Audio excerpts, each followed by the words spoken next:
Hey guys, OG Albino here, bringing you guys our next Draft League movie. Yes, first one in a minute because it takes a while for leagues to end, but we're going to be showing off our SBT Conquerors Season 11 run. If you guys do enjoy today's Draft League season movie, be sure to drop a like on the video as well as subscribe to the channel. We are on our way to 3,000 subs and we're approaching it pretty rapidly. I'd really appreciate if you help me along reaching that goal, as well as if you decide to become a member. There's a little join button down below next to the sub button. If you want to become a member and get access to exclusive perks, roles, emotes, all that fun stuff, as well as at the top tier actually get some Draft League help for your own games, whether it be replay analysis, mocks, help building. Definitely, consider doing so. It helps me out a ton. I'd really appreciate you can read more on the stuff down there. And yeah, that being said, we can kind of jump into it. Now, if you guys haven't seen one of these movies before, I've actually done one for my previous two SBT runs where I'm going to go through, show you guys my draft, and go through all of my games for the season in one fell swoop, in one video. Now, a little bit of history, background knowledge, context, all that stuff. Like I said, I've uploaded two SBT runs before, and the last two seasons of SBT, we have made the finals and lost in each of them. The JCM Shadow and to Slick Panther, both really solid players, and they kind of just put us down in finals. We had great seasons, and I really want to win an SBT season, so I had to come back. Now, this is going to be the first Generation 9. This is actually a National Dex League, so this will be our first Nat Dex content on the channel, really, and we're going to kind of show off our run for the season, and things like that. The draft, now the only difference from like regular true Nat Dex, I guess, is there's no Megas, which is kind of lame. I feel like if you're doing Nat Dex, you want to add Megas because Megas are cool, but that's just me. I don't know.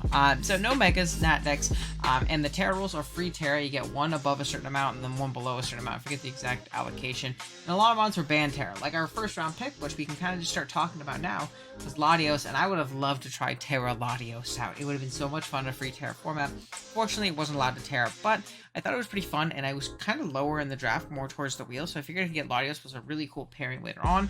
But Latios, especially in Nat Dex, has an incredible move pool, whether it be Draco and Psychic just hitting everything really hard, as well as access to Aura Sphere and Mystical Fire to hit Steals and Darks. Bolt Beam coverage, Calm Mind, Future Sight. It gets access to Memento, which can actually be cool setup wise. Even dual screens. Stored power sets can do really well. It gets access to Trick, Defog, Toxic, Thunderwave, Surf. I mean, just coverage out the wazoo. Can do so many things, and I think people think of Latios offensively, which it's really good at, obviously. Being offensive, clicking Specs, Life Orbs, Scarf Dracos, and all that stuff, just breaking through teams. But defensively, Latios can be really incredible with its natural stats and really solid typing as well as a ground immunity. So I think it's a really good Pokemon, and I'm really excited to use it this season. And it can also get momentum with Baton Pass, which is cool as well. So yeah. Next up, I did grab the Pokemon I was going to Terra Capture from the top, and you think this is going to be the MVP of the team, but you'll be surprised to see who the MVP is, another Terramon. But first up, though, we have Volcarona. Terra Volk is really good, especially when I can Terra into any type, whether that be Grass, Water, Staying Fire, Staying Bug even, going Electric, Steel. I mean, there's so many different options that Volk can use. Fairy is another really solid one. Terra Blast giving it infinite coverage. Quiver is going to be great. I think U-turn sets are also really good to facilitate other offense on the team. So this thing is going to be awesome as long as we can position it well. Chip down checks, really breakthrough with Latios. And again, like I said, chip down checks with hazards. Our next pick, and Big Tinglowski. I haven't gotten the opportunity to use this thing yet, but I really do think it's going to be a lot of fun. I think the spikes and rocks that it's going to provide for Latios, Volcarona, and our next Pokemon are absolutely incredible. This thing is a good catch-all check to basically everything. Always basically never going to get O-Code and can Whirlwind something out. Ruination, Earthquake, Taunt, like I said, Stealth Rock and Spiked are a really awesome option. It can Body Press as well. So there's a lot of really cool things that this Pokemon can do. I've been wanting to try Tinglu the whole generation, so I was really excited to get to try it here. And I think it really powers well with our offense, in particular round 4 pick, which wasn't originally on the plan, but it's a Pokemon that I really like with Latios, as well as a Pokemon I don't think should last round 4, even in Nat Dex, and that's going to be Big Libero Cinderace. Now, I know Libero did get nerfed this generation, but Cinderace is the Pokemon that feels like the less in my opinion. That reason being, one, is it clicks U-turn 90% of the time anyways, and that's a really strong stab. U-turn coming off 2, as well as the fact that when you're a pure typing, like say I come in with my Libero Cinderace, I click Pyro Ball, my Protean doesn't activate because I'm already pure fire. Then the next turn, I click U-turn, my Protean will activate. So it's almost like kind of the middle ground between the original Protean and the nerfed Protean. And the reason it doesn't work that way on Meowscarada or Greninja is because they have a dual typing. So when they click an attack, they become the solo, like, one typing that they click. Whereas Cinderace, if it stays a fire type because it clicks a fire move, Protean doesn't activate yet. So I think that's actually a cool aspect of it, as well as the fact that it got Swords Dance this generation. I think Swords Dance, like, double edge sets are really, really cool. Swords Dance, double edge quick attack, plus either Power Ball or High Jump Kick can be really, really terrifying to deal with. Or just like Swords Dance play sets are awesome. This thing really, really fast, gives me an incredible speed tier. Great momentum grabber, more fast taunt, which is awesome. Like I said, momentum grabber, great with hazards, can win the Swords Dance or bulk up. It can Will-O-Wisp now, which I think is an awesome buff to this thing, spreading burns, chip down its check. And really, it's going to be those high base power moves. 116 attack is pretty, like, it's good, it's above average. Nothing crazy, but when you're throwing off Pyro Balls, high jump kicks, gunk shots, and things of the like, you're going to be denting teams, absolutely pushing them down. So I really like that aspect of Cinderace, and I'm really excited to use it again this season. It's my second all-time in kills, like, ever for a Pokemon, so I definitely know how to use it, and I'm excited to use it this season. Then we got our bulky water. They're all going at this point, so I ended up grabbing Vaporeon. Gives me a water immunity, which is good with 2 fire types. It also gives me Wish into things like Latios, but more importantly, Tinglu to keep them healthy. Since it's not Dex, I can Flip Turn, I can Heal Bell, I can Haze, I can Scald, and I can Toxic, which are big things that make Vaporeon very bad in Paldea Dex for me right now, but still very solid. And Nat Dex formats when it has access to its, complete move pool from generations 1 through 9. So really, really cool. It also got access to Calm Mind, so you might bust out the Calm Mind a week or two, who knows. But yeah, I really think the passive damage that Vaporeon can dish out in a Nat Dex format makes it much, much more viable than if I drafted in, say, a Wi-Fi League right now or something like that. Then I grabbed the tried and true Klefki. More spikes. It gives me screens to let me set up with things like Latios, potentially Cinderace, but more than likely our Volcarona. It gives me Defog, more Defog, and more hazard control. It gives me Thunder Wave for speed control. Foul Play, Magnet Rise, I think Calm Mind key sets are great. I love the utility this thing offers, and again, there weren't a lot of fairies and seals, and I kind of wanted to roll, compress, and grab both at once. So I grabbed Klefki, get a little bit of prankster action. Next up, we got Shaman. If you look at my team up to this point, ground resists don't exist. It really is just my Latios, and I don't want to switch to my Latios on offensive ground, so I'm going to be 100% honest. So grabbing Shaman here was kind of a no-brainer. I love this Pokemon. I know a lot of people are a little bit iffy on it, but I think Sea Flare plus either like Earth Power, Air Slash, Dazzle, something like that, like set of coverage moves can be devastating for teams, even defensively. If you guys watch my Smogon Oras tour run, I would use this thing to beat Skarmories because I have bad Skarmory matchup, and I can kind of just bait Sea Flare drops and then kill it with HP Fire. Kind of a similar concept here. It also gets Healing Wish and Aromatherapy, both great support moves for this team, as well as Toxic and Leech Seed and all those fun stuff too. So I love Shaman. It's a Pokemon that I always have success with. I know some people it's not their cup of tea, but it's definitely my cup of tea. Speaking of which, the Dunsparce, the GOAT. I had to grab him. I needed a normal. My team was very weak to Ghost up to this point outside of the Tinglu. Want to take a little bit of pressure off him, so we threw on the Dunsparce. It gives me another Rocker, which I think is incredibly important. It was just Tinglu up to this point, so now we have another Rocker. Maybe Tinglu Spiker instead. It was awesome. I get Glare, I get Coil, I get Calm Mind, I get insane early gen coverage from the Dunsparce, being the pre-evo and things like that. I absolutely love this Pokemon. I love that it can act as a catch-all check to basically most of the metagame right now, and it can be obscenely bulky and obscenely annoying to switch into. Even though its special attack isn't as high as its attack, that boom burst damage is really insane on a lot of things. That plus like flamethrowers and ice beams and thunderbolts and earthquakes and things of the sort. Even Serene Grace body slams, just getting a damn near guaranteed para after 2 of them is really awesome. So I'm a big Dodun fan. I think you guys know this is like the new Licky for me. I've absolutely just loved this thing this gen, so I'm excited to use it here in SBT for sure. Next up, we have Claydol. Now, I won't lie to you, I didn't end up bringing Claydol all season, so this pick is a little bit null and void. My thought process for getting it at the time was it was an Edge Quake resist, and I felt very weak to it outside of Shaman. It gives me Rocks, it gives me Rapid Spin, it gives me Spikes, and I didn't really have anything else in mind. I knew what my last pick was going to be, and I was pretty confident I wasn't going to get sniped on it because nobody was really rating it highly. And I figured Claydol might come off the bench and maybe set some Trick Room, maybe, be like a nasty plot sweeper, nasty plot agility, do some things. And again, like, it gets Teleport and Rapid Spin, and, it gets cool tools. It's just very much a letdown in the stat department, so it didn't end up coming. But lastly, the coup de grace of the team, the MVP, as you'll see, you saw him on the thumbnail. Big Hisuian Electrode, our second Terra Captain. This thing can tear whenever it wants, and for a Pokemon as cheap as it is, I think it is absolutely incredible. Now, is it like a tier 1 Pokemon? Of fucking course not. But for like the 4 points that I spent on this thing, I might have forced it in a few matchups because it was Trode season, but man, oh man, was this thing amazing with Terra, whether it be like Terra Ice, Water, even just keeping Grass, going Fairy, going Fire.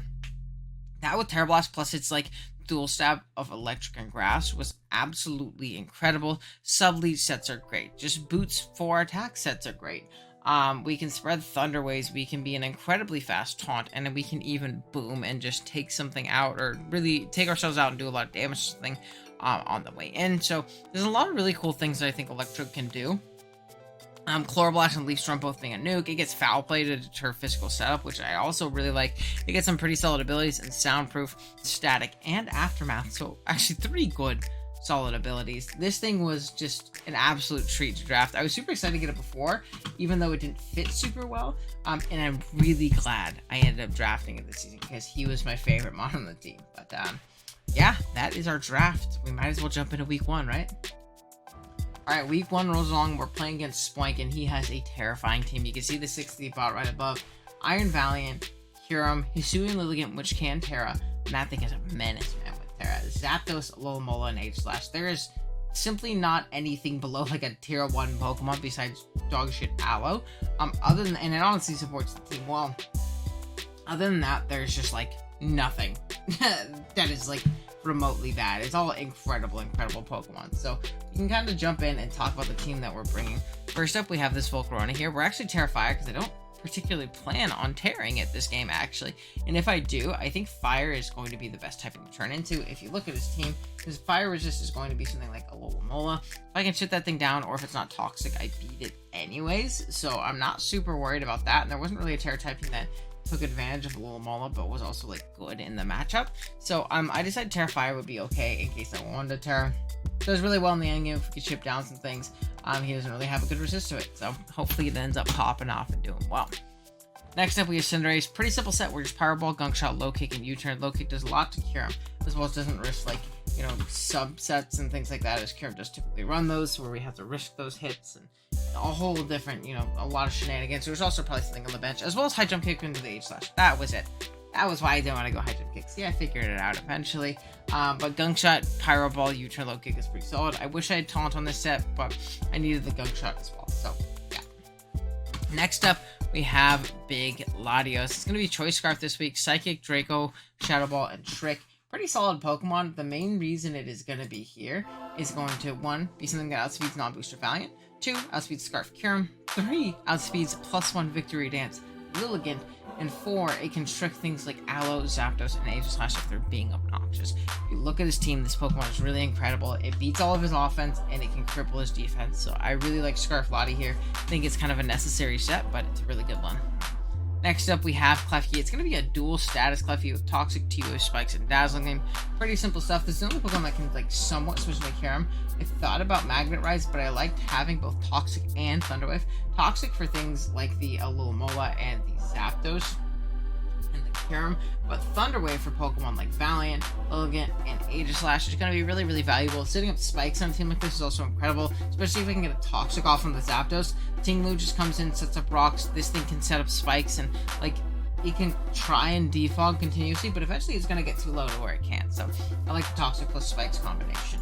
Then, second to last, we have Tinglu. Pretty simple set. We're Earthquake, Stealth Rock, Whirlwind, Ruination. Pretty simple stuff. We just want to whirlwind things out that are, you know, getting scary.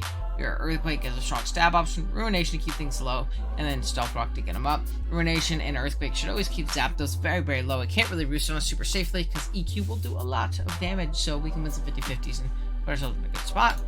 Then lastly, we have Electrode Hisui rocking out with the heavy duty boots, Static, Thunderbolt, Volt Switch, Leaf Storm, and Terra Blast with a Terra Fairy set. If you look at his team, I want you to tell me his Hisuian Electrode switching. Terra Blast Fairy, Terra Blast Fairy, Terra Blast Fairy, Thunderbolt, Thunderbolt, Thunderbolt. This Pokemon goes absolutely buck wild. I am really, really excited for Trode. He does not have a Volt Switch immunity, so it's looking to do really, really well. We can go ahead and jump on into this game. We have our Electrode leading. As I said, my opponent doesn't have that Volt immunity, so I can force out this Aloe, get the Kyurem in, get a Volt off, and see it does absolutely nothing. So there's no reason to tear there, because I don't need to reveal my cards just yet. In case I do want to tear my Volk a little bit later. And I can go into my keys, get up a Spike, force this thing hopefully into Aegis Slash, and kind of go from there. We see he actually ends up staying in, and you see that Earth Power only does 45, showing me he is not very invested, because an invested Kyurem would 2-hit KO my specially defensive Klefki still.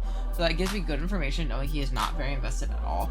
I'm able to live another one, so I'm just going to throw off a Toxic here. If you want to switch into Aegis Slash, that's fine with me, to be completely honest. Chipping this thing down is going to be incredible for Hisuian Electrode, really breaking through this team later. I'm going to save my Klefki and go into Volcarona on another expected Earth Power. The reason I save Klefki is it can still get off a really clutch status into Valiant, into Lilligant, into Zapdos, into Alomola, and even the Aegis Slash, so keeping that thing in the back is really smart. I can still pivot in on this Kyurem too, like clicking like Ice Beam or something like that, and then kind of pivot out accordingly, and I can go into my Volcarona. We're going to kind of scout and see what this Kyurem set is, if he's going to be like a Rock Slide set and especially defensive. I know I don't kill from here even if I Terra Fire, and I don't want to Terra Fire this thing really. So I decided to make the pivot back onto Klefki because I don't think he'll Earth Power again, as we see Dragon Tail. So this is a very, very specially defensive Kyurem aimed at kind of keeping my Volcarona at bay, which definitely makes sense. Next up, we're going to pivot right back onto Volcarona on the Aegis Slash coming in. Again, they could have Earth Powered if he really wanted to, but I didn't think it would be in his best interest, and it always covers the Aegis Slash switch, which is very free on Klefki. Next up, Zapdos is going to come out, and I have a pretty free Fiery Dance. We see it is also a specially defensive Zapdos. I get the boost, but there's no reason for me to risk anything. I don't want to Terra, and I don't want to get Discharge paired, which might have happened right there. The Zapdos is going to come out as I get a Rocks on an E-Fog, but like I said, this isn't that big of a deal for me, to be completely honest, because I can always just Ruination, and then just set up my Stealth Rock again, as we do see a U-turn here from the Zapdos, so it's nice and low. I'm able to force out this Alomola, get my Rocks up, and kind of go from there. Electrode Hisui is going to come out on the Alomola.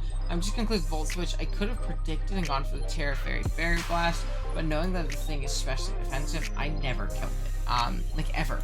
So, because Trode is a little bit weak. I just decided to get the Volt out as the Kyurem gets up full, and from here, I am going to low kick.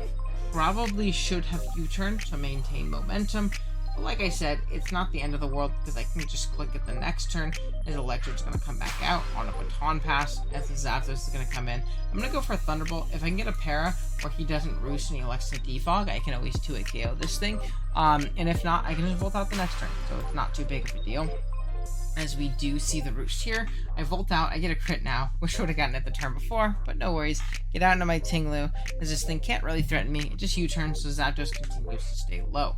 Next up, Hisuian Lilligant is going to come out, and this thing is in prime Victory Dancing position. I'm going to go hard Klefki here because it covers this Victory Dance. I can get this thing in, and I can Thunder Wave it and really, really slow it down, which is going to be the main thing we want to make sure that we cover. So I am going to Thunder Wave as the Terra Fire is revealed. Thunder Wave is going to pair it, but the paralysis gets cured via Lumberry, and Terra Blast knocks me out.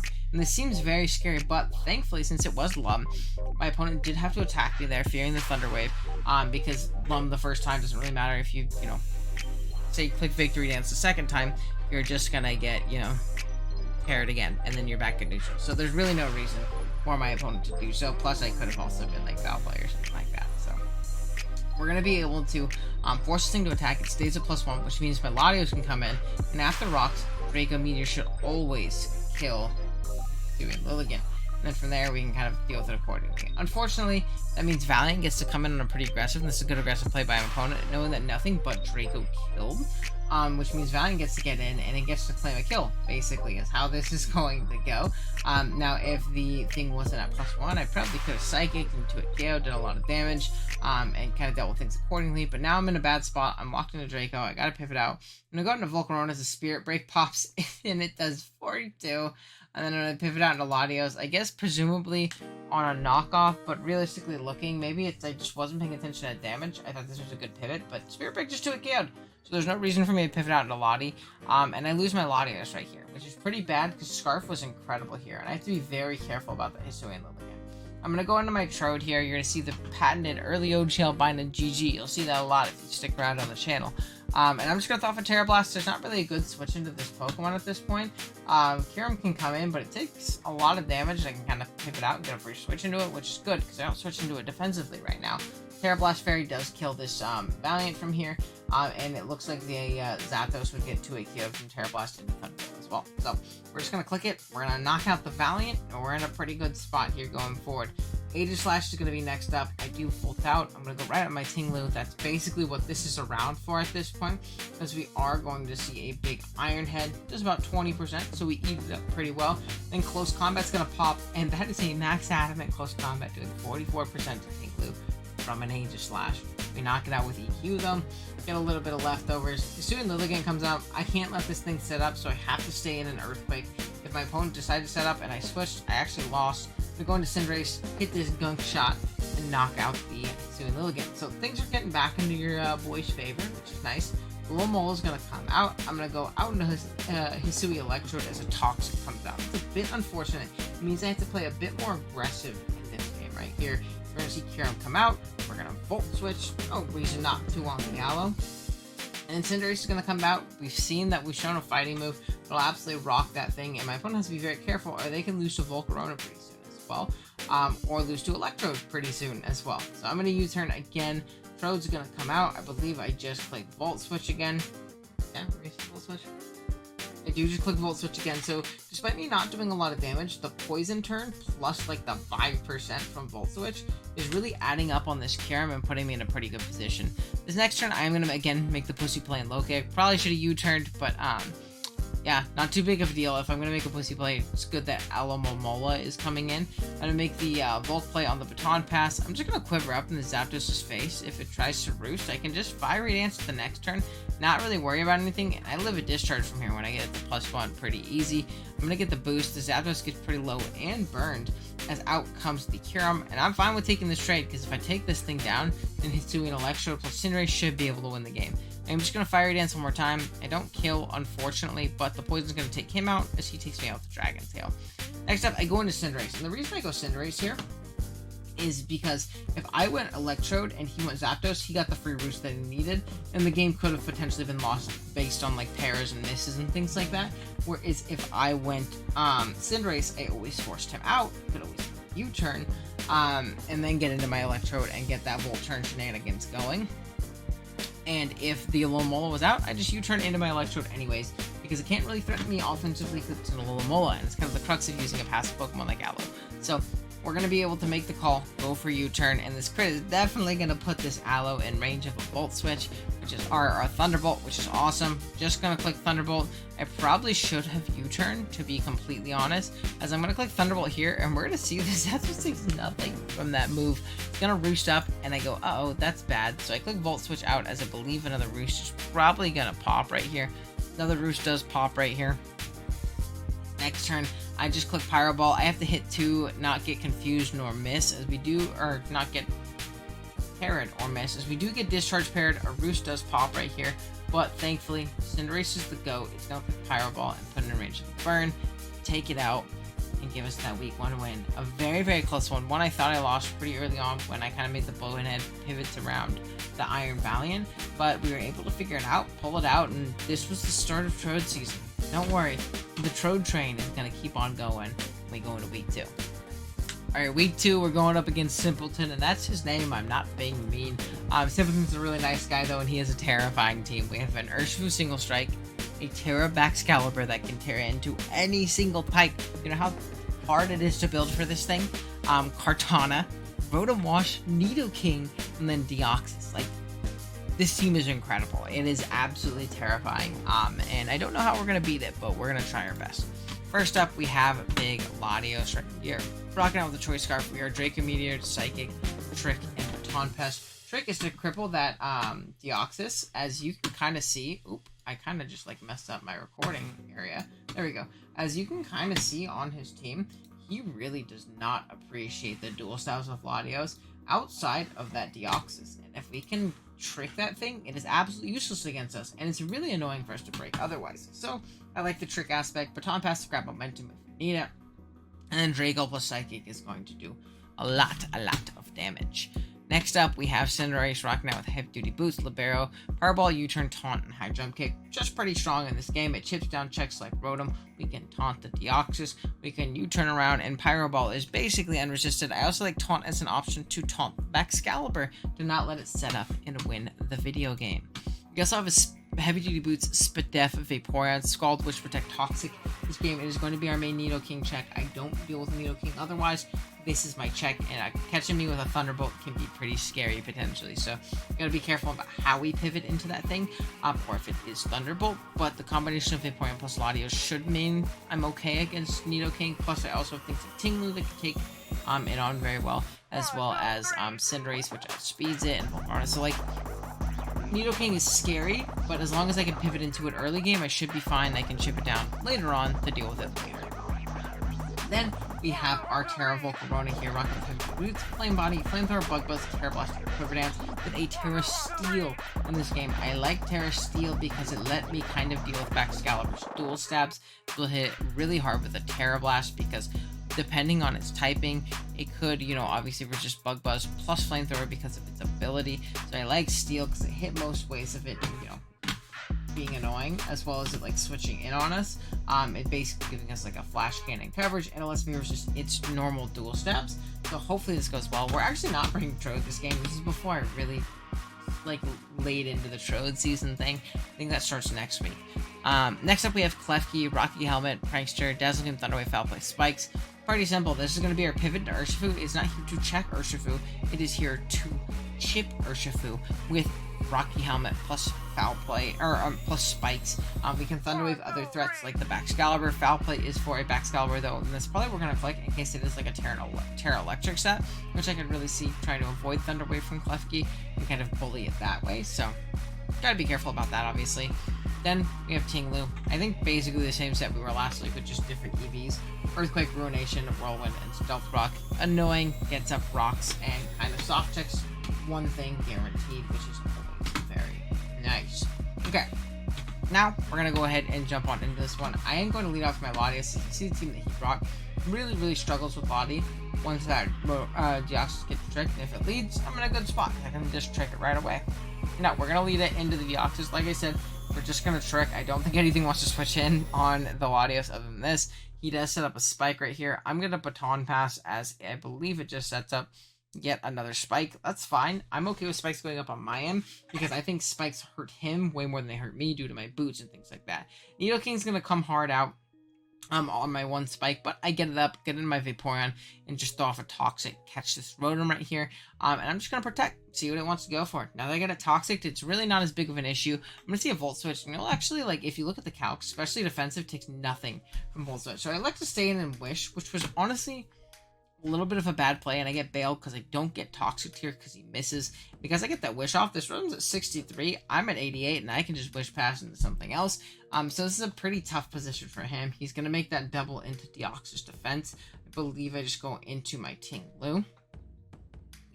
And this is going to allow me to, one, get the Wish back up to full, but two, get up my Stealth Rock. We're going to see a knockoff here from the, Deoxys, as he is forced to pivot out here, take rocks on the Rotom, just off Ruination, keep this thing nice and low. It can be a Pain Split variant, which I wouldn't enjoy, but not the end of the world, as a Toxic is going to come out on my Latios, and I have a very free Psychic here. No reason not to. Deoxys is going to get chipped by Spike plus Rock, and nothing wants to switch in on a Psychic. We're going to go ahead and see the Urshifu come out here, take Rock, Spike, and now take Helmet on a U-turn into my Klefki. I think if he clicked Close Comment there, would have been in a tough spot, but it's a pretty tough read for him to make. He's going to get out into the Nidoqueen. I'm okay going Latios here, make a little bit of a mid-ground.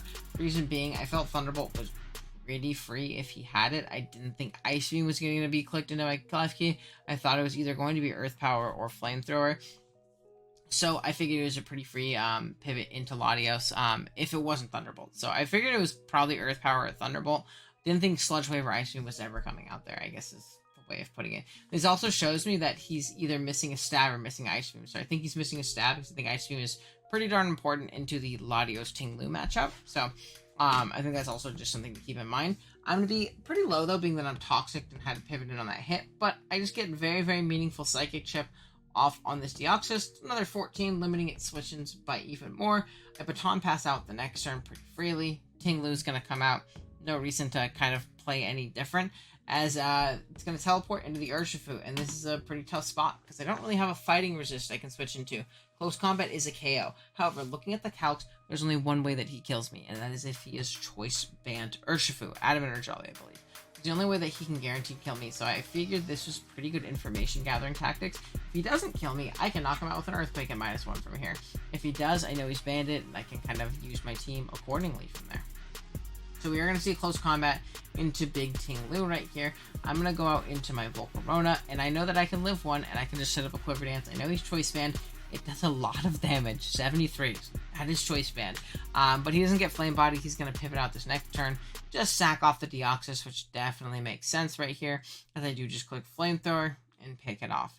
Next up, Excalibur comes out, and in my head, I'm like, okay, I'm going to Terasteel, and I'm going to nuke him with my Terasteel, kind of forgetting the fact that he can Terra too, and he's actually going to reveal Terra Fire. So he resisted everything I could have thrown at him. He's going to just Terra Blast, knock out my Volcarona, and that's bad. I go into Latios because I think Draco can potentially kill, but he was a little bit bulkier, had some bulk, and he's going to go ahead and eat up that Draco here and get off 1 DD, outspeeding my Latios and knocking it out with Terra Blast. And in my head, I'm going, oh no, oh no, oh no. Do I lose to this thing? But we don't panic. We kind of just have to hope this thing isn't a Lumberry. If it's Lumberry, it does potentially win, depending on how much Glaive Rush does to Vaporeon, if it gets a crit. I actually don't know the calc off the top of my head, but I figured this was his time to shine. I am just going to go ahead and go into it. Quick Thunder Wave, we see no Lumberry. It might have been Boots, to be completely honest. I forget if it took Hazards. But now from here, being that it's paired, I go into my Cinderace, and looking at this team, Cinderace wins, unless this is Scarf Urshifu and I'm wrong, or the Kartana crits me with something, but Pyro Ball actually does just kill everything from here after a Spike and a Rock pretty freely. Nidoking goes down, Kartana comes out, it's Boots, so I knock it out. I don't even have to worry about like a crit Scarf set killing me, and then out comes the Urshifu. I'm just going to click U-turn because if I miss Pyro Ball, I could have lost the game. And U-turn to U-turn killed. If he suckered, I was fine with Vapo. I just went into Intoxic because I knew he was banded. So U-turn was my safest play. We U-turn right on out of the battle, and we're able to go 2-0 now without Electrode. So does the win really count? I don't know. You can decide for me. But nonetheless, it says W on the dock, and we can jump into week 3. Alright, week 3, we're going up against Eagle Gene and his Rain team. And Rain, Hisuian Electrode, oh, I am licking my chops, ladies and gentlemen. I am really excited. You do see some scary things, though. The Iron Bundle, a Terra Scizor, a Ursaluna, which have fun killing everything on my team, Ursaluna. A Clefairy, a Overquill under Rain, which is actually really threatening into my team, with Liquidation under the Rain, plus it stabs. Absolutely terrifying. And then Pelipper, obviously, to facilitate the Rain. We can show off the team we're rocking out with. This week we have a Terra Water Volcarona. Pretty simple in this game, right? Terra Blast plus Bug Buzz and Quiver Dance and Roost. Pretty simple. Hits his team very, very hard. Just need to chip down the... what do you call it? The Pelipper? But if it's not like a toxic Pelipper, we can honestly set up on that thing too, so... not super worried about it. Then we have our Dunsparce. Pretty simple. We're also a very def set. It takes on Bundle decently well, unless it's Specs in the Rain. But we have Boom Burst, Roost, Flamethrower, and the Stealth Rock gets up my Rockies pretty freely.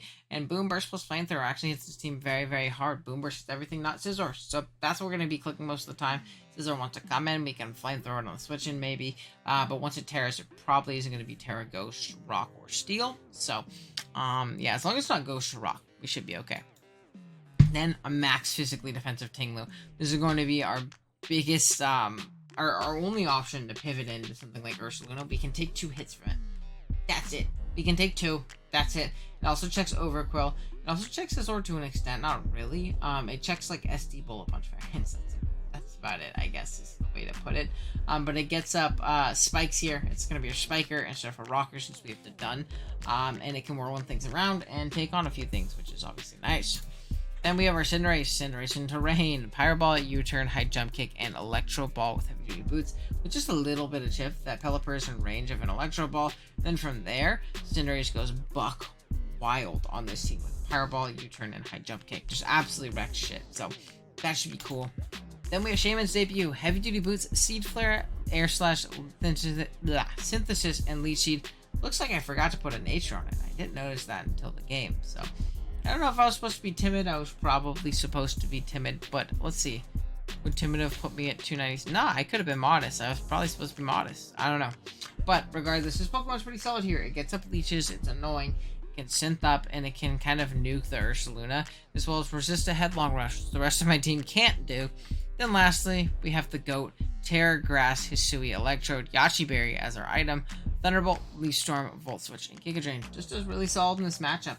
Can absolutely nuke some things, can lure like a Scarf or a Booster Energy Bundle and KO it, and really threatens this rain offense very well, and can hopefully nuke through some things. So, that being said, let's jump into it. We see our opponent's team and their ground type in Ursaluna gets rocked by a Leaf Storm, especially a Terra Grass Leaf Storm. So I feel very comfortable leading off with my Hisuian Electrode, and that's what we're going to do. The GOAT is here. We're going to lead off with it. We're going to Volt out on the Clefairy, not do too much, but grab a little bit of momentum. And I decided to go into the Dunsparce just to get up my Stealth Rock. No reason not to, as we see a Teleport out into Ursaluna. And this Wish plus Teleport combination into Ursaluna is going to be a pain if we don't position well. So I am going to make the pivot of my Tinglu. Like I said, I can take 2 hits, but that is a max Phys Def Tinglu, taking 48 from Facade. That's ungodly disgusting. Pelipper's going to pivot in. We see that it's a boot, so we don't have to deal with Damp Rock this game, which is always a blessing. I'm going to pivot into my Dunsparce, though, because I eat this thing for breakfast, lunch, and dinner. I'm just going to throw off a Boom Burst. I had a little bit of speed in this to try and catch a no-speed Pelipper, and it looks like we did, and we knock out the rain immediately, which is awesome. Ursaluna comes out next, and I pivot into my Shaman. I thought I'd live that. I didn't calc it. I just died from full. Max HP Shaman. Just dead. I'm going to go into my Electrode next. I'm just going to click Leaf Storm. It's pretty darn free. You see, like, a lot of the banter above. But realistically, Leaf Storm was incredibly free. I get to click it, do 47 to Clefairy. If it wants to heal up, it's either going to have to Wish or Soft Boiled. But I get a pretty lucky crit here. Going to Volt Switch out. And it just delays, you know, Clefairy being a problem.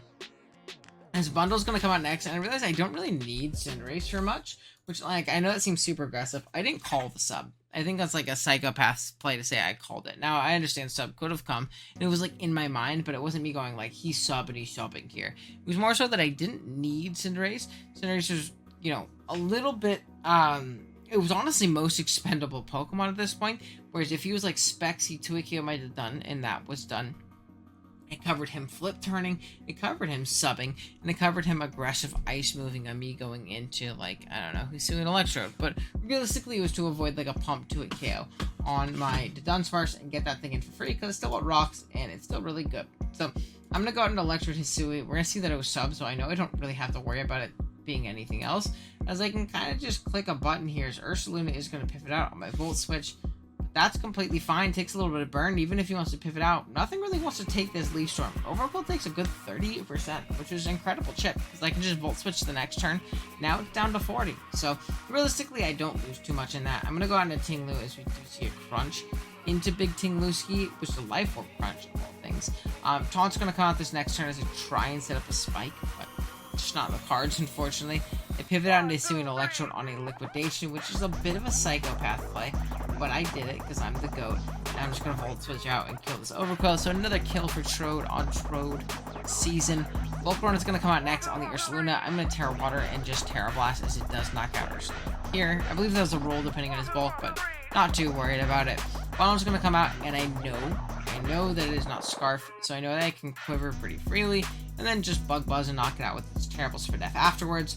All that's left is Scizor. Even if I can't Oko this thing, as it is Terra Electric, I am going to do a ton to it and make sure that it's in range of whatever I want to bring in next. And of course, that's going to be Trode with Big Giga Drain. We're going to knock out the Scizor and take home a win week 3. So we're starting off really super hot fire with the Trode season team. And of course, it's because Trode's looking at the GOAT. But yeah, I'll jump on to week 4 now. Alright, next up we have our game up against Toxic, or Ethan. He's got a very scary team with a Terra Tapu Bulu, which turned out to be a bigger threat in prep than I initially thought when it can tear into anything. Regular Altaria, Celesteela, Zygarde, Victini, and Weavile. This team honestly looks like a Gen 7 team if you just made the Mega Alt Mega, you know? But there's some big threats on this team. Like I said, the Bulu can get out of hand. Zygarde can always get out of hand. I do not have long-term answers to Victini, as no one does. And Weavile, same thing. Things like Klefki can check it, but I don't really have reliable ways of staying healthy. And I have Klefki into Victini plus Celesteela, and even plus Zygarde can kind of stuff it. So we gotta be very careful. I'm sorry if you hear the helicopter. It's really hot here, so I don't want to close my window because it's really hot. And I just got back from baseball. Okay, first up though, we do have our Volcarona right here. Rocking out with heavy duty boots, flame body. We're just fire dance, quiver dance, roost, and bug buzz. Pretty simple set here. We're actually going to be Terra Dragon on this set because Terra Dragon, while it doesn't really do anything offensively, I thought about Terra Blast Dragon for like Zygarde Altaria. But Fairy would be better in that instance probably. But the reason we're Dragon is because it gives us a lot of key resistances into Victini, into you know, a lot. It's really into that Victini because Victini can really stuff us, and being able to set up on that thing can be really nice. We don't really deal with Weavile any better. We don't really deal with Zygarde any better. It can help for like elemental coverage for Steela, I suppose. And it also helps out with like Bulu. We can soft check that thing really if it wants to tear anything with that typing. But really, it's mostly to take those hits from Teeny and be able to set up on it and throw off modest bug buzzes and things of the sort. And we have what's our more than likely Terra Captain in Hisuian Electrode. We are Terra Ice this week with Life Orb, Leaf Storm, Volt Switch, Terra Blast, and Thunderbolt. We're modest. We click buttons against this team. There's not much this team can do to switch into it. Once we chip down the Bulu or force it to Terra, everything gets rocked by Thunderbolt, Leaf Storm, Terra Blast. Everything just gets absolutely cooked by the moveset. So hopefully we can position ourselves into a good spot. Then we have Shaman. We're pretty offensive, but decently bulky. Gonna be our main Zygarde check, Sea Flare, Synthesis, Air Slash, and Earth Power. Non-Terra Bulus, like without like a Terra Blast coverage move. Can't really touch Shaman either without Mega Horn. And Sea Flare plus Air Slash is going to kind of deal with those things. Steela is a bit obnoxious for this set. I don't have Leech to like pivot it or like, you know, chip it down or anything like that. But if we can pressure that thing out with like Cinderace, Electrode Hisuian, Volcarona, or have a burn on it with Klefki, or even Thunderwave it with our Klefki, we're going to be in a pretty good spot here with Shaman. It's actually really good offensively and solid defensively. We have physically defensive Fate Point, Scald, Ice Beam, Wish, Protect. This is going to be our main Zygarde pivot. It also deals with Weavile decently well. Once we get knocked, we really don't get to it KO'd. We can kind of deal with Weavile. We can kind of deal with Zygarde. We can kind of deal with a physically offensive Celesteela. So those are all things to keep under account. Then we have Cinderace, who I forgot to make adamant. I think, if I'm looking at these EVs correctly, I just didn't give it an A-turn accent, but we're Powerball, U-turn, Will-O-Wisp, and Sucker Punch. If you look at his team, Powerball, U-turn, Sucker Punch is everything. Will-O-Wisp is incredible for burning things and chipping things down, and, you know, punching any kind of setup against us and things of the sort. Then, lastly, you have Fizz Def, Klefki. We're just D-Gleam, Thunderwave, Foul Play, and Spikes. Foul Play does a lot to something like a Victini, which is obviously awesome. We have Thunderwave to slow things down, Spikes to get them up, and then D-Gleam to hit things like the Weavile that we are there to check. Okay, now, that being said, we can go ahead and jump on into the game here. You're going to see my opponent, obviously, like bring the Bulu, Alt, Selly, Zygarde, Victini, and Weavile. I'm going to jump into this game, and I'm just going to lead off with Electro, because the ground type just dies to Life Orb Terra Blast. Like, just absolutely gets rocked by it. And other than that, we can kind of just Volt Switch everywhere. If Weavile wants to come out, I'm okay with tearing and Volt Switching just to get that key chip off, not take any damage from an Ice Shard, and then get into my Klefkis if he wants to go triple action, and basically kill the Weavile on lead. If I see like a lead Bulu, I'm not going to Terra immediately because I don't OHKO it, so I got to be careful. We do see the lead Bulu. I'm not going to Terra right away. I am just going to Volt Switch as we do see a Terra Fire, so I'm really glad I didn't Terra Blast Ice right there. We're going to get out. I'm going to go into my Cinderace because this thing can't really touch me, but then I realize I can't really touch him. I can't burn him. I can't Pyro Ball him. Sucker Punch isn't doing much. I'm just going to U-turn out. I'm going to go into Volcarona, realizing that it also probably can't touch Vulcan. It's probably not Terra Blast firing right there. And I'm just going to kind of like to sack off Volk to get a little bit of chip on this thing, get a nice Fiery Dance off, not too much, and then just drop to a Rock Slide. So this thing's looking really scary. I am actually very underprepared for this. This also tells you that he's probably not Terra Blast Fire. So I go into my Shaman. I take 44 from that Horn Leech, which is insane, but thankfully we're not too KO'd, especially with the Grassy Terrain plus leftovers. Excuse me. I'm just going to be able to spam Earth Power, as Close Combat does not take me out, which is awesome. And if he wants to stay in, he just sacks this thing off, which is awesome. Now, the Bulu did do a lot of damage to my team early on. We're going to see Weavile come in hard, which is really interesting considering Selly didn't come in. I really thought that that would be the pivot, but I'll take it. I just get to go on my Klefki here. I can save my Shaman for sack fodder later. Or to, you know, synth up on a non-E-Speed Zygarde, or even an Altaria, or something of the sorts. So, or at least just even a sack to the Victini or something like that. So, I'm able to get on my Klefki here pretty freely, make this thing take a little bit more chip from the knock here, and just get up a free spike. There's not really anything super stopping me. at this point right here, as the blue is going to come in. Now, I do have foul play on this set, so I believe I click it here to punish any kind of setup. As you're going to see, Hornleash doesn't do that much. Foul play does 27, so if he did Swords Dance there, he would have went down. And I know I can take anything from this, and I'm pretty convinced it's not Terrifier. I'm just going to click it again here, as I can always take that hit. I kind of did what I was supposed to against the Weavile, and really chip it down, plus get up one spike. So we're in a pretty good spot against that thing, considering we still have our Vaporeon. Next turn, though, I am going to pivot out on the Celesteela, as it does reveal to be a Leech Seed Protect set. I believe I try and Will-O-Wisp just to chip down the Zygarde if that wants to come in, as we're going to see the Altaria come in instead, as they do U-turn. So glad I did that, because it obviously is probably going to be Natural Cure and just, get that off anyways. We go into Electro this next turn, and Terra Blast Ice is just a KO, so I just click it. There's nothing to guard against Life Orb Trode here. Victini's going to come out next. It's going to take a Spike, kind of indicating that it's probably a Scarf set. Or some kind of choice variant. As right here, it is going to click Bolt Strike, probably predicting Vaporeon, but I have no reason to go hard into that. I just sack off my Shaman right here, get 2 KO after Para, which doesn't matter. Out comes my keys. I'm going to kind of bluff a little bit. I believe I clicked Thunder Wave, so even if he wasn't Scarf, I was able to pair him there and make him useless. So right here, I'm going to get up another Spike on the Steela as it tries to Toxic my incoming Cinderace or something of the sorts. As I believe I just get up all 3 layers because I know that the thing can't OHKO me with anything. And all 3 layers is going to be really clutch in chipping down this team. Zygarde's going to come out, click 1,000 Arrows, and that shows to probably be banded, doing 47%. So, losing my ground resist was really tough, but Vaporeon should be able to take this thing on as long as we're safe and careful with it. As I believe I do end up just clicking Wish right here, as the Bulu is going to make its pivot out.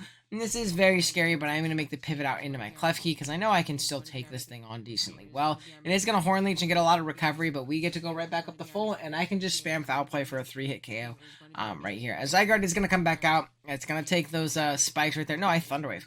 I probably should have just Foul Played, but regardless, it's fine. I guess Thunder Wave would allow Klefki to revenge it, or Vapo to revenge it right here. And 1,000 Arrows is going to pop right here, but due to my leftovers and grassy terrain, if I click Protect one more time, I should actually still be out of range of this Zygarde clicking another 1,000 Arrows, as you see we do. And we should be out of range of this from here now, and I can just throw off a big Wish on the Cells. Or no, I think I Scald. Oh, that is an aggressive Scald right there, Owen. So I Scald on the Steela coming in. I believe I throw up 1 Wish here, as the Steela does get paralyzed. I think I might throw off a Protect here just to get this thing healthy. Yeah, playing a little bit more safe with it now, which I probably should have anyways, because this thing was a big threat to my team. I'm going to have that Wish come true. The Steel is going to get a little bit of leftovers back, and I make the pivot on Cinderace. I am going to get poisoned, but Pyro Ball is pretty much a KO right now with 3 spikes up. There's not really anything that wants to switch into it. As the Blue is going to come out, and it's going to reveal earlier that it was Boots here. So it is going to get a little bit of recovery, but again, I'm not super worried about that. I believe I just click U-turn. No, I just click Pyro Ball because I was okay with doing damage to it. As the Steel is going to come out, I know I was either that or U-turn, so I would have been fine to get into Trode anyways, as the Trode's going to come out here on a Leech Seed. Thankfully, no Heavy Slam or Rock Slide, because that would have done a lot of damage and been annoying. He's going to get paired on trying to Protect. We take out the Steela, able to get a little bit of momentum, get Trode another kill because he's the GOAT, get back out into our Cinderace, which is going to kind of offset its poison damage with the grassy terrain. Next up, Weavile is going to come out here. He is going to make the double out into Zygarde immediately after. Again, taking a lot of spike chips as I go into Klefki, and I kind of reserve myself to just sacking off, or going hard into... No, I didn't sack it off yet. I went hard to Vaporeon here, because again, I know I can always take 2, and from here, again, I have a very free Scald, as I believe the Bulu is going to come in, and it's going to die to the Scald since it's a Fire type. So it's nice killing Bulu with a super effective water move. We're able to take it down. Victini's going to come out next, and I have a pretty free Protect here. I kind of scout and see what this thing wants to go for, as it does end up clicking the Bolt Strike. I believe it is now at this point that I sack off the Klefki. Yeah, we go hard Klefki right here. Bolt Strike is going to do a chunk, but not, the most in the world. So I believe I do just click Foul Play right here, because it does a lot to the Victini wanting to stay in. Plus, it still chunks things like Weavile and Zygarde pretty hefty on the incoming switch. And Triple Axle is going to miss right here, but it really doesn't matter all that much, because I'm able to knock this thing out to Dazzling Gleam. You're going to see the next turn, I end up just sacking this thing off anyways, so I didn't need it in the slightest. So I am just going to sack off my keys. It goes down to the Choice Band Arrows, and this allows us a nice and free switch into Big Trode. We're going to knock out the Zygarde, which is awesome, and out comes Scarftini, and Scarftini shouldn't really ever be able to win this game. It should never really be able to lock anything. So Bull Strike's going to pop. This looks scary, but I do have my Cinderace that doesn't have to risk getting crit by a Bolt Strike. I'm able to Sucker Punch, knock out the Victini, and take home a win. So very close one. There's definitely some misplays on my end throughout this game, but overall I'm pretty happy with it. We're able to move to continuing our undefeated streak. I think 4-0, 5-0 at this point. I forget exactly how many games. I took a break between recording last night, but yeah, we're able to do well, and let's go on to the next week. All right, next up we have our game against Beatergate, and we got some certified threats here. We got Deoxys Speed, which is on Terramon, and Terra all Deoxys Speed seems fucking crazy. Lando Iowa Sheer Force, Meow Scarada, Florges, Chatot, which can Terra, which I won't lie to you, I under prep for a little bit, and Hisuian Electrode, which is a really good check to a lot of my special offense, so you have to be very careful about how we deal with that guy. Now, I can show you what I'm rocking out with. Rocking out with a Terra Ground Volk. This is likely going to be my Terra target this game. Terra Blast, Fiery Dance, Quiver Dance, and Roost. Really, if it's not Scarf, Meow Scarada, once we get to +1, we can just win the game. It is straight up just like that. Really does go crazy. We gotta get the Goodra in range and make sure the Meow isn't Scarf or it's dead. And this guy can just shut up and win. We have the Tingluski, rocking with Earthquake, Ruination, Stealth Rock, and Whirlwind. This is going to be our main pivot into things like Deoxys in case it is a nasty plot set, into things like Landorus so that we can deal with it accordingly. We have Whirlwind to get them out, Ruination to chip them down, Earthquake to do a lot of damage to the Deoxys and things like that, which is obviously nice, and it's a good rocker. And we have Heavy Duty Boots Cinderace here with Powerball, U-Turn, Sucker Punch, and High Jump Kick. Pretty simple set. Goes really crazy offensively. We just have to find the opportunity to position in, and it goes nuts. Then we have our Latios, Colberberry with Psychic, Draco Meteor, Calm Mind, and Roosh. Pretty simple stuff. We soft check things like Landers, especially with the Colberberry. Now you gotta be careful about U-turn, because that's not fun to take. But in general, we'll be able to take one hit from it, do a lot with the Draco. We can kind of Calm Mind plus Draco Meteor into the Deoxys and things like that, which is obviously really nice. We have our Klefki next, Rocky Helmet, Fizz-Def, Dazzling Gleam, Spikes, Thunderwave, and Magnet Rise. It's going to be our main check. Just something like a Meow Scarada. Magnet Rise is a nice like fourth move in the case that we're taking on a Lando, because it shouldn't really be able to hit us outside of Earth Power because it's not a Terra Lando. Then lastly, we have Heavy Duty Boots Electrode. So we're static this week, and that is the biggest issue. We should have been what is the fucking soundproof for the Chatot, but I disrespected it. I really did. We were Terra Ice this week in case we need to hit the Meow Scarada, plus another couple things like the Landers. If you can open that thing, that's obviously really nice, but I really do expect to Terra Volt this game, so we'll see how that ends up going. Let's go ahead and jump on into the battle itself, though. We are going to see a Landers lead into my Cinderace. Now, I do need to scout for Scarf. I'm not going to disrespect Scarf coming into me, because we do see a knockoff into my Tinglu there, which is fine, and the U-turn chip just wasn't worth it. We're going to see a U-turn out, so my Tinglu is pretty chipped already, but we know that's not like a nasty plot Landers set. He goes hard Deoxys, making me think, is this going to be like Terra and setup? So I Whirlwind, but we see a Taunt, so this is like a Stall Breaker Deoxys, which is pretty obnoxious. I do just click Ruination to prevent any kind of shenanigans right here. As Recover's going to come out, I just click Earthquake in case it wasn't a recover set, but we are going to see it do still a decent chunk. I'm going to pivot out on another taunt right here because it's just going to taunt Toxic Recover on me forever. And once I get into Cinderace, this is a very free Pyro Ball because there's nothing that takes 2 after rocks in this team. So I'm able to take out the Florges, which is really good for my Latios at this point. Chatot's going to come out, and in my head I'm like, okay, I'll just kill this thing. Like, what the fuck is he supposed to do? But we're going to see it is Scarf Chatot. And I cannot believe it O-code my Cinderace from full with Terra Normal. And at this point, I am freaking out, right? I'm absolutely freaking out. This is Scarf. My normal resist is my Meow Scarada check, and it takes a lot from a Heat Wave if it catches me. I'm thinking I might lose. I make a very aggressive play, and I go Electrode, and I bluff the Soundproof hard. I went right into it when we played, too, like, immediately to super bluff that we were Soundproof, and we were not. This gives me a pretty safe Volt Switch, though. There's no reason for him to stay in and risk me being that. So we are just going to Volt Switch out on the Goodra coming in. I'm able to get into my Volcarona here. I try and set up a Quiver Dance, not realizing this thing can definitely be Dragon Tail, which it does end up clicking, but we get the burn, which is awesome here. I'm going to get out into my Tinglu, which is also a very advantageous, target for this Tinglu, as it does end up clicking Shelter. I believe I click Ruination on an expected switch. Now, I know Shelter is just Iron Defense, but I think if you do draft Goodra, Hisui, you should always run Acid Armor just because it has more PP, but it doesn't matter too much in this instance. It's probably not going to be clicking on that much. Now, this does make me think Resto Chesto, which we are going to see pop next. I believe I just kind of Whirlwind this guy out in case he wanted to, pivot out or, again, rest up. Either which way is fine. Earthquake is going to come out from a physical laner, so that's good to know. I'm going to go out into my Latios right here, click Draco to it KO it, but I actually end up missing. I have to eat a knockoff to the face, which isn't fun. I click Draco to do 80 that next turn, so I definitely would have 2-hit KO'd, and I could have just Psyshocked the second turn, so definitely not fun. Boots Deoxys is going to come in. I don't like that. I'm going to go out into my Klefki right here as a Recover is going to come out. And I know it's going to taunt right here, so I actually just click Spike. I could have Thunderwaved. I didn't think he would let me Thunderwave, first off. I figured he would pivot out and sack off Landers, and then get into something like the Chatot. I don't know. This Pokemon's pretty nasty against him, and Deoxys is like one of his only ways of, like, I don't know. I didn't think he would taunt there, but we were able to get up a Spike right there. Seismic Toss is going to pop into our Latios, and I believe I just get right back out into my Electrode. I'm just going to Volt Switch, as it does end up clicking Toxic. That's fine, though. I don't really need health on the Deoxys here. I want to kind of chip it down and make him want to recover. We are going to see another taunt right here, which is a bit obnoxious. A recover is going to pop, and I can kind of start wasting some of these as well, because he only does have 8 of them. I'm Rocky Helmet, so this Seismic Toss is actually going to chip him down more than it chips me down. He is going to click recover again this next turn, and I can kind of just stay in and spam Dazzling Gleam at this point until my taunt ends, and then just Thunder Wave this thing to paralyze it, so something like my Volcarona can take it on much, much better. Next up, he is going to sack off the Landers, which is completely fine with me. I believe I pivot out into my Electrode, expecting a Seismic Toss. Both of these things are fine. I'm just going to Volt Switch out on this incoming Greedra, which has to take the Spike plus the Rock, so it's down at 68, despite being able to take this thing on really well. No more Resto Chesto, which is awesome. Go into my Volcarona on this Shelter here, and I'm just gonna be able to Terra Blast ground and do a ton of damage to this thing as it's forced to Dragon Tail me. It gets burned, which is awesome, because that's actually going to put it in range of a Thunderbolt guaranteed from my Electrode Hisui. We're gonna take it down. I don't know if it 100% mattered, but it made it to where there wasn't really anything to think about. Next, if Deoxys comes out, and I know that a Leaf Storm does kill it from here, so I'm just going to click that thing. Thunderbolt was not guaranteed to kill, or I would have just clicked that instead. Meowscarada is next up. It takes Rock and Spike. I'm just going to pivot out and sack off my Volcarona. It doesn't really do anything, and there's no reason to take Chip on my Meow just yet, as it is going to get burned. So we're 3 for 3 on Flame Bodies up to this point in this game, and knocks off my item. I got into my Electrode. I'm able to click Leaf Storm, do a ton of damage to this thing, knock it out. Would have knocked out the Chatot too.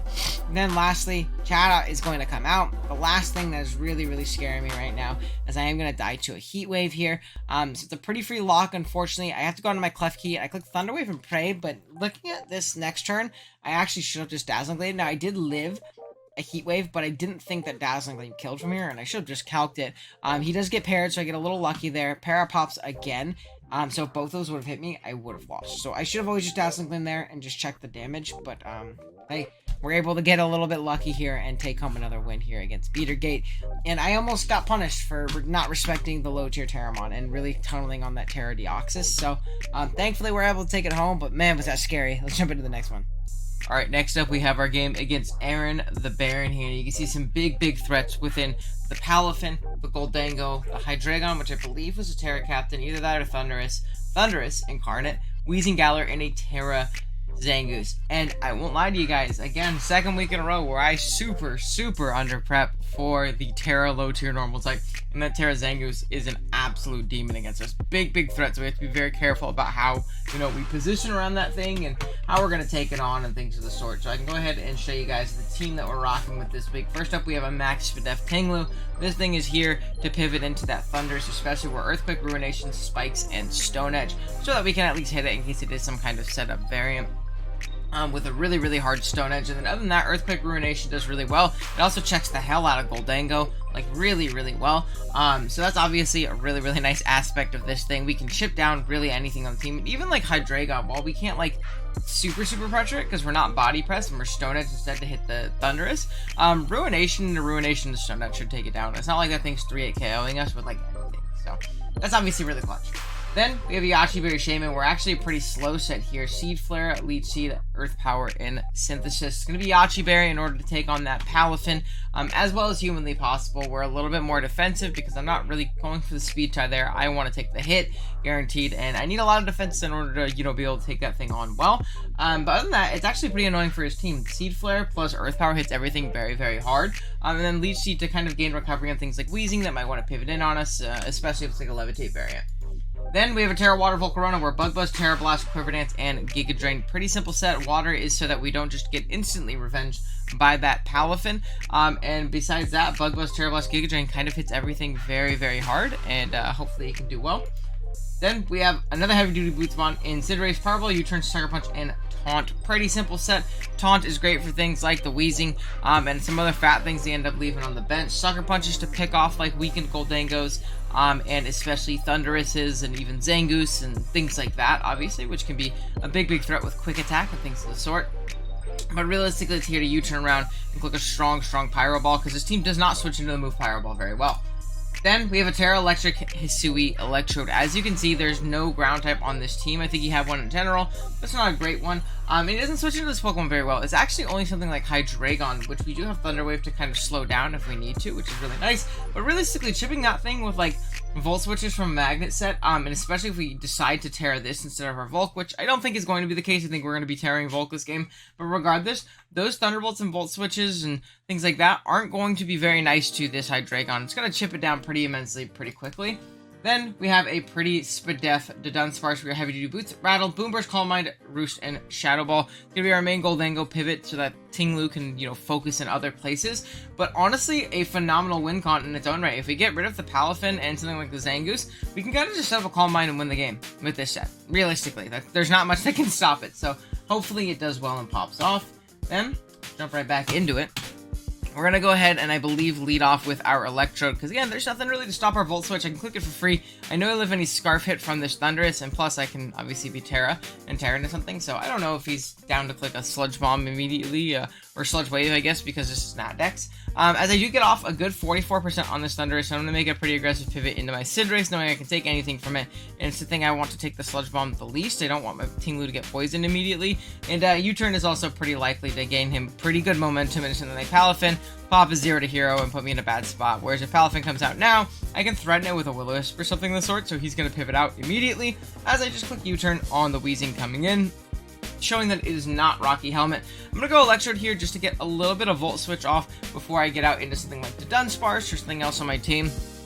I can bring this thing down to 57, but it immediately goes for a Mento right into the Zangoose. And in my head, I go, uh-oh, I know what's happening right here, and this ain't good. So I'm going to immediately be forced to pivot out, because this Zangoose is going to be like a SD Toxic Orb set. Now, if I was Glare, this would, didn't work, and I don't know if this was the best game plan or Mon to set up on, but I go into my Tinglu, and in my head I'm like, okay, I can probably take 1+2 hit. I'm a Tinglu still, even if I'm Spadef, but no, I die from full.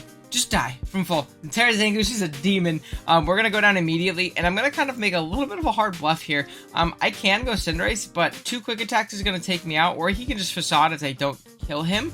Then that's bad for me, right? That's really, really bad for me. So I end up going out into my Shaman, because he should kind of recognize, okay, I need to get off damage on this thing potentially if he's super, super offensive, and quick attack is going to help me out is, obviously he's going to be slower. I go into Shaman kind of bluffing that I'm faster in order to get off a big Seed Flare. This is going to make me a lot weaker to the Palafin, but I still do have outs in my Electrode and my Volcarona, so I feel like this is the Pokemon I wanted to use to get damage on this thing the most, as it is going to go ahead and take me out with a subsequent quick attack, but thankfully, the poison turns are going to put it in range right here. And even if it didn't, I had Cinderace, so that's obviously great. Next up, Hydreigon comes out. I am going to just Volt Switch. I don't want to sack this to Thunder Wave now, especially because I'm so weak to the Palafin, as it ends up going for a DD. And this is an outlandish set into Klefki, because you guys know obviously we do have a Klefki on the bench. Like a Magneroy's Klefki just stuffed this set. Utterly and completely, so this is really scary. I'm gonna have to be forced to go into my Dunsparce, and I don't have Ice Beam. I gotta click Boomburst. Now, he could also just be Weakness Policy, and that wouldn't be good. So Boomburst is probably my click regardless. You're gonna see I do 41, so it is a potential 2-hit KO.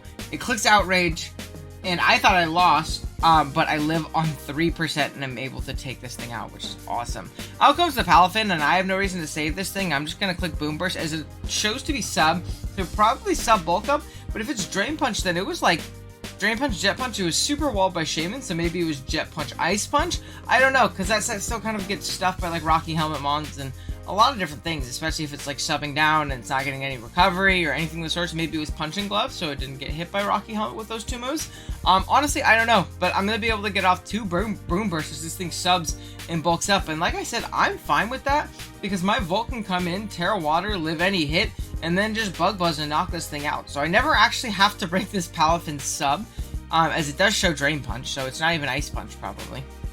And I'm going to be able to knock this thing out with a Terra Water Bug Buzz right through the sub, which is, again, absolutely amazing. Next up, the Thundurus is going to come out. It's going to make a nice solid U-turn play on my Volk switching out, because I still want Volk to kind of take on this Goldango, as it shows off Thunderbolt, or the Flame Orb. And in my head, I'm like, okay, this is interesting. It's Flame Orb, so it's burned, which is nice because it's chipping it down. It tries to Thunder Wave me on the switch too, so in my head I'm like, what in the world is going on? I just click Thunderbolt here, and I think I just spam it for the time being, as this thing does show recover. So it's Flame Orb, Thunder Wave, recover, as I can kind of just click a button and really start to bully this thing down and chip it down immensely. As I'm doing 37, but in conjunction with the burn, this is really helping me out, and I'm going to be able to stall out a lot of these, what do you call it? These, recovers, as it's already only down to half of them. It shows the trick, so right now it is Trick, Thunderwave, recover, and probably Ghost Move in the last, and I guess the trick is to burn the Tinglu,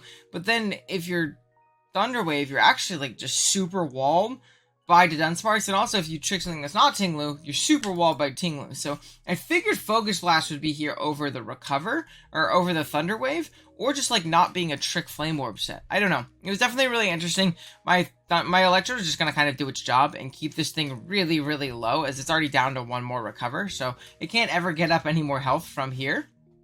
As I'm just gonna go ahead and continue to spam as the last recover pops, and Hex is shown, so we know it's Hex. I know I can go out into my Volcarona, even if it pairs me, that's fine. I don't need Volk to beat anything else. It loses to this, and after that, I just have to kill something with Cinderace, and that would be the game. So I'm gonna click Terra Blast. Unfortunately, don't have a fire move on this set. A lot like Kurt in his game against Goldango. It's actually like the same exact set now that I'm realizing, which is weird because I played this game a month ago. But I'm going to go down after I take down that Goldango. It didn't have any recovery, so I didn't have to worry. And then I'm going to hit through Paralysis and knock out the Thundurus, which is nice. And we're going to take home another really close 1-0 dub. Very interesting game. There was a lot of scary setup on this team with the Memento plus, you know, the Swords Dance Zangoose and the Dragon Dance Hydreigon and the Bulk Up Palafin, which I thought was really interesting in this matchup. So yeah, again, thankfully, we're able to take home a dub here against Aaron, and I'll be right back with our next game. Alright, next up we have a game here against Stumbles, and this is a really scary team. First up, we have a Terra Hoopa Unbound, which I think with, like, creative building can be absolutely terrifying. We have Mew, which is definitely, you know, like, fallen from Grace and Paldea decks, but in that decks where it can use Roost and Knockoff and Willow and all the, you know, support moves that it has, it's an absolute monster in draft and really scary to deal with. Oricorio Flying, which is a great check to my Cinderace, which kind of ripped this team otherwise. Zapdos Galar, which I have no switchings to whatsoever. I have absolutely nothing for. Some kind of mixed or contrary Enamorus also goes crazy against me. My team does not switch in well to that thing. The Nidoqueen is obviously going to always be a little bit annoying. It's going to be a reliable rocker in this game. Oh, and it checks the heck of my Electrode Hisui. So, honestly, this matchup is probably my worst of the season so far, but I can show you guys the team that we ended up bringing for this one. First up, we have a Sub-Swarm Volcarona. We are Flamethrower, Quiver Dance, Bug Buzz, and Substitute. Despite being Swarm, I actually like the Terrafire option a little bit more. I like shedding that bug typing. I like getting really strong Flamethrowers into this team. Again, unfortunately, this set is just absolutely stuffed by Oricorio. Now, if I was like a Terra Water set into the 6 that he brought specifically, I think I would have been in a much better position, but unfortunately, I am not. So we have to deal with it accordingly.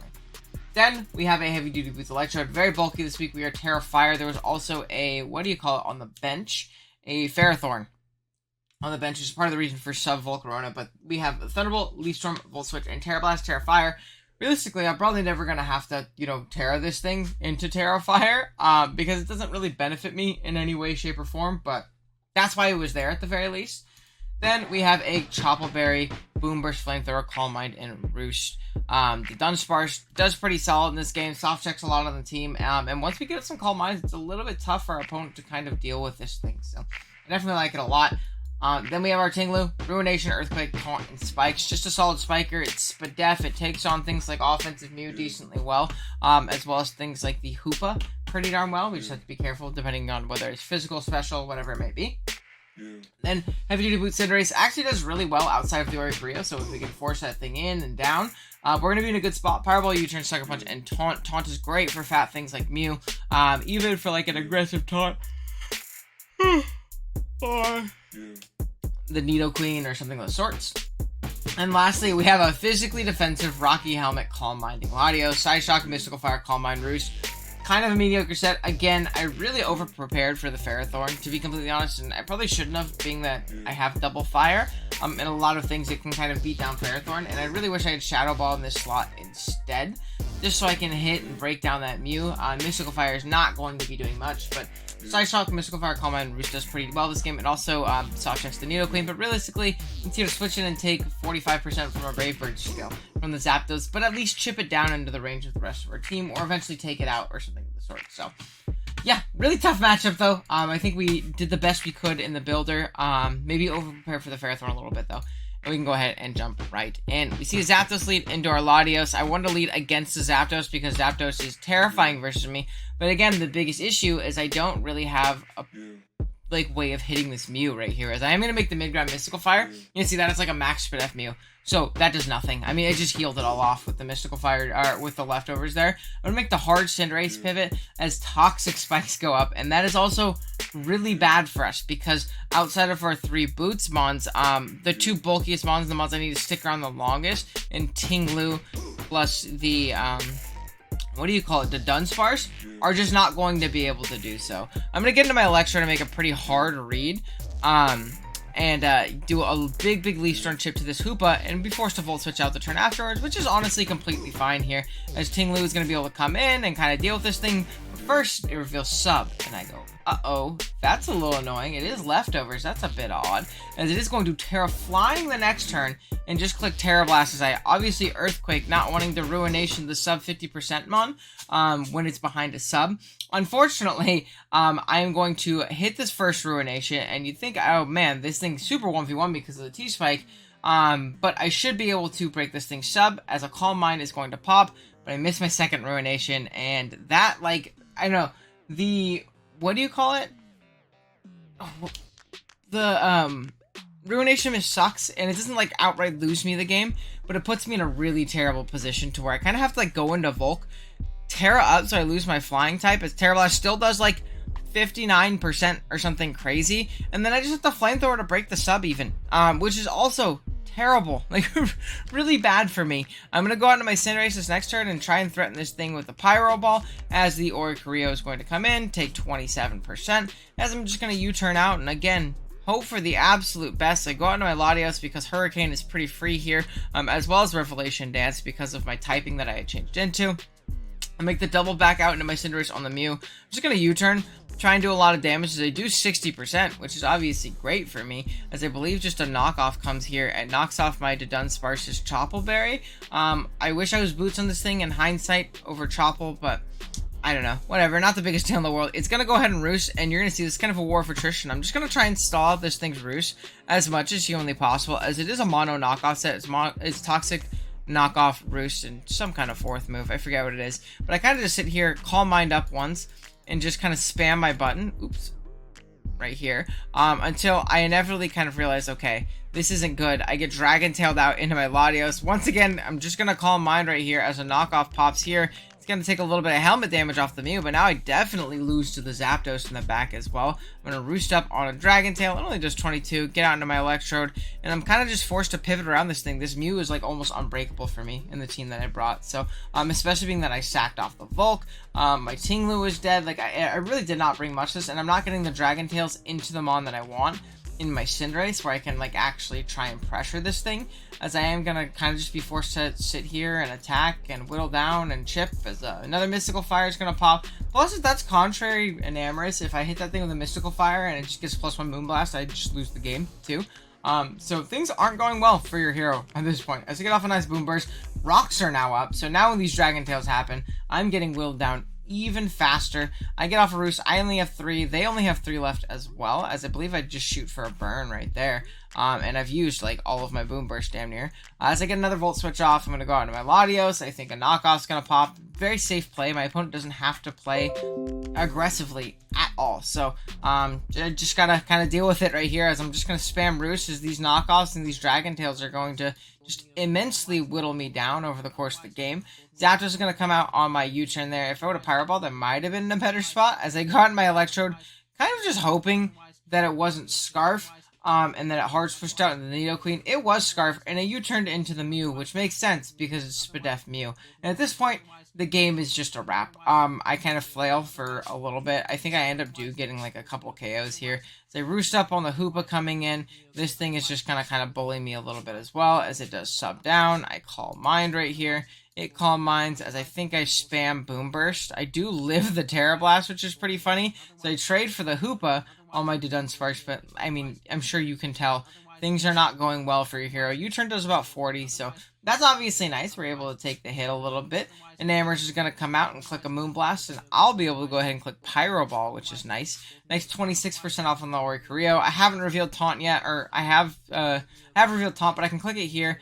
Taunt down the Oricorio to where it can't recover. It's just going to Hurricane, and I can't go into my Electrode because that dies. I think I just click Psyshock. I have one more Roost left, but it's not really going to make a huge difference. I think I just stay in, spam Mystical Fire, sack off my Electrode, get one more kill with Cinderace, which is nice, and then I'm just going to lose to Scarf Zapdos. So this one was tough. The build could have been better. I didn't play super well. It was a good build for him, and I think, I don't know, it was just a tough one. That Hoopa just put me in such a bad spot immediately.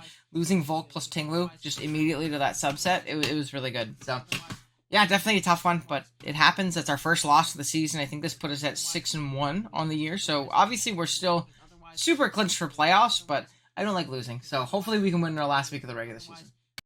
Alright, round 1 against TCK, and you can see he has some scary shit, man. He has the Roaring Moon, a Terra all Necrozma. So Roaring Moon isn't as scary because it's not Terra, but Necrozma becomes infinitely more scary because it's Terra. I think that thing with Terra is an absolute demon, especially once it, like, if it ever gets added to Scarlet and Violet and gets access to Terra Blast. Oh my goodness. Then we have the Iron Treads, Urshifu Rapid Strike. It looks like Single Strike there, but it's Rapid. Enamor's Therian, which is a bit meh, and Typhlosion, which I really didn't expect to see, especially in the manner in which it came, but regardless, let me show you off the team that we end up rocking out with here. We are Terra, Fairy, Electrode Hisui with Thunderbolt, Leaf Storm, Volt Switch, and Terra Blast. Goes absolutely crazy in this game.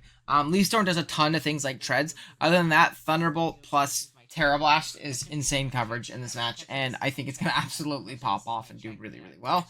Then we have a Scarf Latios. We are Trick, Draco Meter, Psychic, and Surf. Surf is a great move to hit something like the Treads. Trick is great for something like a Necrozma.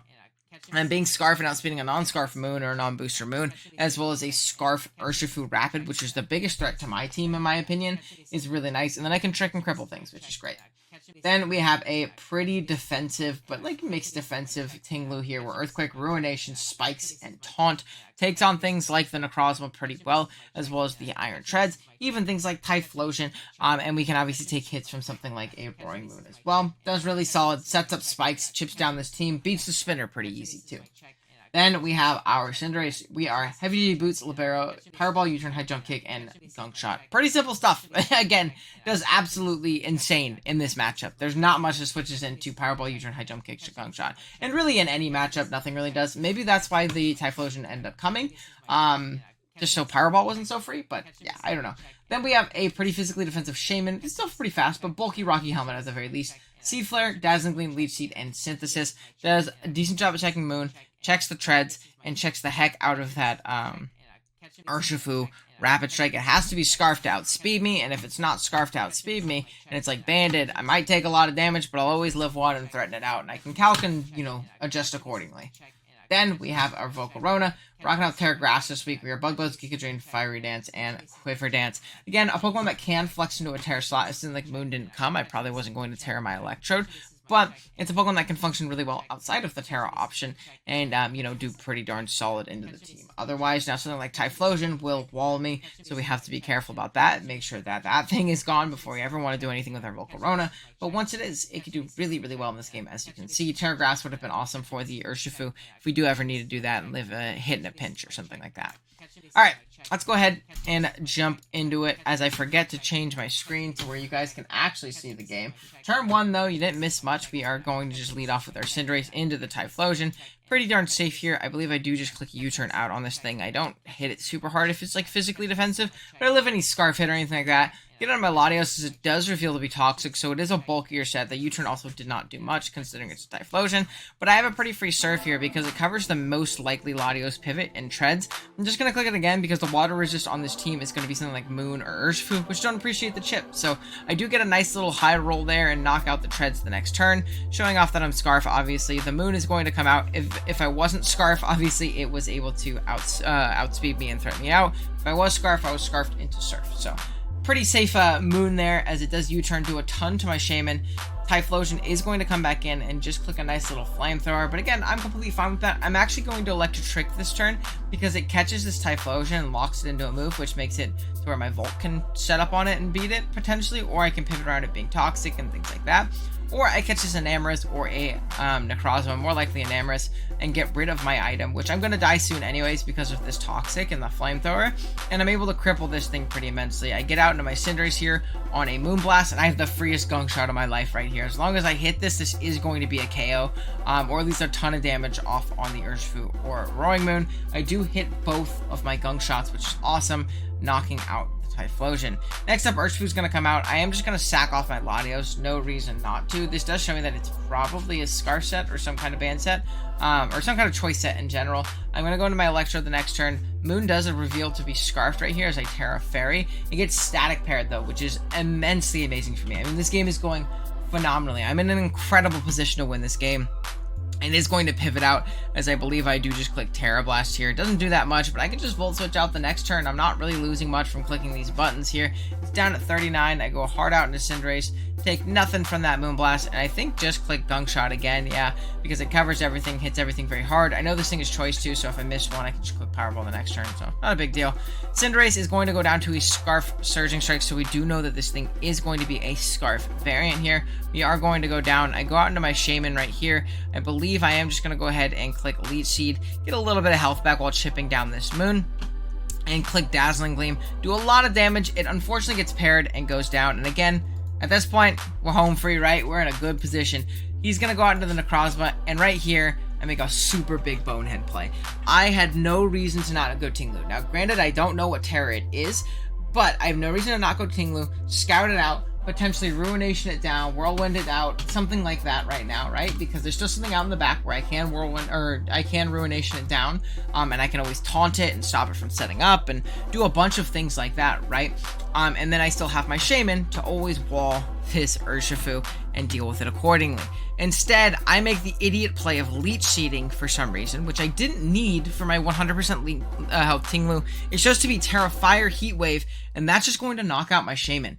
And this makes the end game into something like Urshifu almost impossible right now, as Urshifu is going to come out right here. It takes 34 from this hit. I sack off my Volcarona right here, kind of hoping to get some kind of Flame Body shenanigans. Unfortunately, on the 2 hits, we don't, but you can't complain about that too much. I get into my Electrode. I believe I do just click Volt Switch here. I'm going to get out into my Tinglu, and right here, I think I once again needed to make a double here on the Urshifu coming out.